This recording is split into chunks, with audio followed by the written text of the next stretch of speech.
আওয়ামী লীগের চরিত্রটাই হলো এরকম, এর যে একটু ভালোবাসে তার সে হত্যা করে।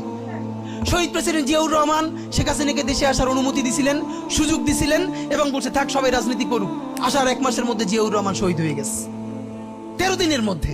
এবার দেখেন এই যে আমরা এখন যারা সবাই করতেছি, সুতরাং এটা একটা বিষ। এই বিষের সাথে আমরা কিভাবে লড়াই করব? জাতীয় ঐক্যমত্য তৈরি করতে হবে।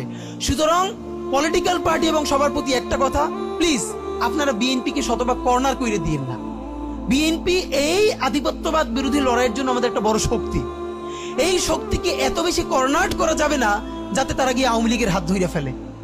তারা যদি আওয়ামী লীগের হাত ধরে ফেলে তাহলে লড়াইটা তো আমাদের জন্য আরো কঠিন হয়ে যাবে।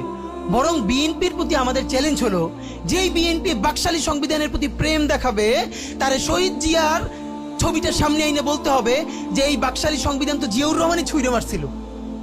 বেগম জিয়া বলেছেন এই সংবিধানকে ছুঁড়ে ফেলা হবে।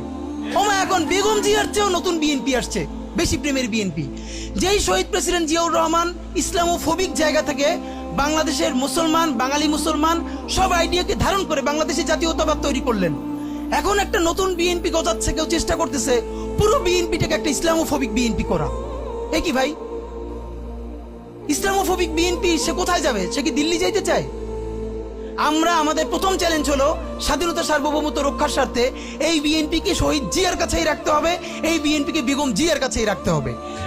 নাম্বার 2, আমাদের সামনের নির্বাচনে ম্যান্ডেট কি হবে এইটা সুস্পষ্ট।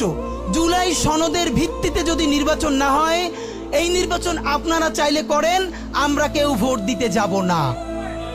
নাম্বার 3, সেই নির্বাচনের পরে সংসদের ম্যান্ডেট কি হবে?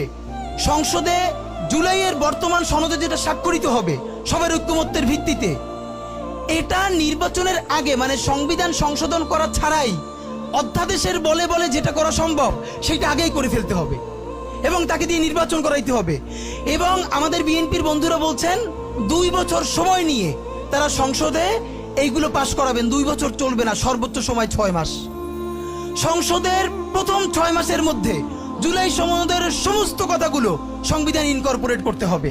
যদি পারেন নতুন সংবিধান করতে হবে, নতুন সংবিধান করতে না পারলে এইটার মধ্যে ইনকর্পোরেট করতে হবে। রাজনৈতিক বিভাজনের ফাঁকে একমাত্র সমস্ত সুবিধা নেবে ফ্যাসিবাদ, ফ্যাসিবাদের শক্তি এবং আওয়ামী লীগ।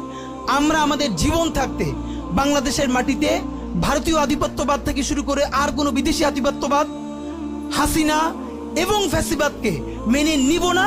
এবং আমরা যদি শহীদ হয়ে যাই, আমাদের সন্তানেরা লড়বে, তার সন্তানেরা লড়বে।